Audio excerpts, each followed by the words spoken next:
On board here, Taylor Gray. Ride with him throughout the afternoon. Pole sitter Justin Allgaier takes the outside lane. Teammates working together, I believe. Maybe he'll slide down in front of Raja Caruth. We'll see. We're green at Martinsville. He couldn't quite get there to slide down. He'll have that opportunity now down into turn 3. Get to the bottom. That's where he wants to be. Slides up a little bit. We mentioned the temp and just how that's going to change how these cars react compared to what they were in practice yesterday. Yeah, you'll see teammates do that at the beginning of the race. As it gets down to the end, it becomes so much harder to want to work together like that. Roger did a nice job letting him in. You see Brent Cruz right there to his outside, that number 19 red, white, and blue car. Brent's back with us for the rest of the year. Super talented young man. I know he's excited to get back in the car and be full-time. Look at that move down to the bottom, slots in front of his teammate Brennan Jones.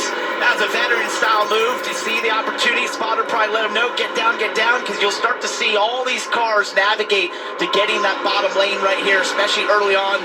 You want to try and get into that bottom lane, because if you end up out there where Jesse Love is, that could be a problem. Well, Parker, you mentioned it in our pre-race show, hitting the curb. I saw Brandon Jones hit that inside curb, lost his momentum. Sheldon Creed was able to get by. 3 wide at Martinsville.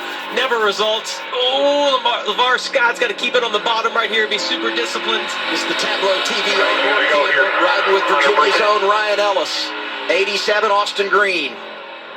And that black number 5 car, that was a rookie Luke Baldwin making his debut in the O'Reilly Auto Parts Series. You see Jesse Love is still there. And look, this is not good for tire wears either. When you're in the outside, you have to work so hard, so much harder hustling the car that you'll pay. Oh, you see contact right there. You'll pay the penalty later in the run. And I was just going to remark that he's squeezing Carson Kvapil. That's what you'll do when you're trying to force yourself down. You squeeze them down the bottom. There's a little contact again, because you're trying to pinch off the corner for them. They can't get the throttle down, and hopefully that gives you the momentum to be able to get ahead of them. That didn't happen, but you can have a huge risk when you squeeze them like that, where that contact can cut down that left rear tire. They're racing for 6th.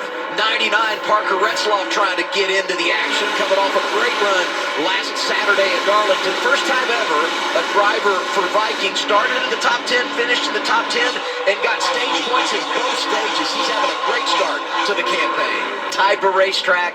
I realize he inherited the pole when qualifying was rained out, but he's doing what he does, dominate early. Is there any other view that he knows right now? Other than just so clear track, clean air, cars driving great, driving out to a large lead. A little different than what we're seeing here for the 2-car of Jesse Love. He's constantly been in a battle these first 26 laps. You got to think that he's hurt his tires a little bit having to run in that outside lane for the first 12 or 15 laps. We talked about Allgaier. There's a couple of his team, Junior Motorsports teammates, Sammy Smith, who is never won here, but exceptional. And then behind him, I think, best story of the weekend, Lee Pulliam in that number 9 car. Talked about how good he is at short tracks and what he's been able to accomplish at this racetrack in particular. The nerves had to be high heading into today, and the thing that I have my eye on with the 9 car is coming to pit road for the first time, because I think this racing is very natural for him. He knows how to drive, but all of a sudden he's going to be exposed to something totally different, which is pit road speed, getting in and out of your pit stall, all of the dynamics that go with that. And look, as he gets the inside here, Jesse Love, there's one thing I was noticing he was doing. We talked about his skills in the late models, and has won here at Martinsville twice in the big late model 300 lapper race. But what he was doing behind Jesse Love was super interesting. He was actually entering the corner just a tick higher than Jesse and almost diving the corner in a way I don't feel like I've seen very often, where a lot of times O'Reilly drivers are more defensive around this racetrack. I saw Alfredo was doing the more typical line behind him, but that was interesting to see, and it just goes to his experience level. And Martinsville, hard hit. Yeah, and you just think of this place as a slow racetrack, and it is, until something goes wrong. And then you get to see the speed, the sensation these guys have. Some damage there for LeVar Scott in the 45. Got the Sunoco colors again this week. Going to run that scheme at least 10 times this year. By the way, first car 1 lap down in this, our first caution of the day, Myatt Snyder. He will get the free pass and get back on the lead lap. And with 25 to go on the stage, you could pit here, easily make it to the end of stage 2. I realize stage points are a big thing in the era we live in now with the chase and all of that, but you got to think, and I'm sure we'll have some drivers coming to pit road here, flipping the stage, if you will.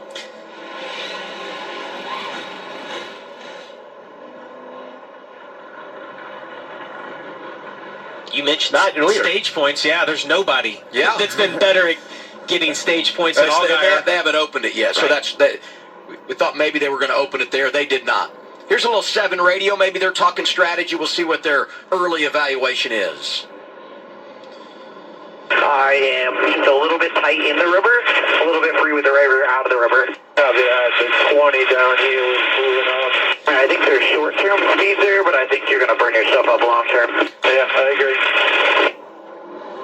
You hear all of these guys reference the rubber, and that's just where the rubber has been laid down. They pick that up under caution, so we can't really see it right now, but when we get into a long run, you'll be able to see what they're referencing. But Allgaier stays out. Look at that parade.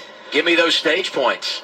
We got a couple tankers here a little further back. I was going to be surprised if a Justin Allgaier, those going for points, really you want to go get the stage points to stage 1, but stage 2 is the one you most likely want to flip. There were some drivers, though, inside the top 10 that give up position, come down pit road. They will flip the stage, maybe gain some track position later. We'll tell you how things unfolded on the pit lane when we return. First caution of the day for young driver Luke Baldwin in the 5.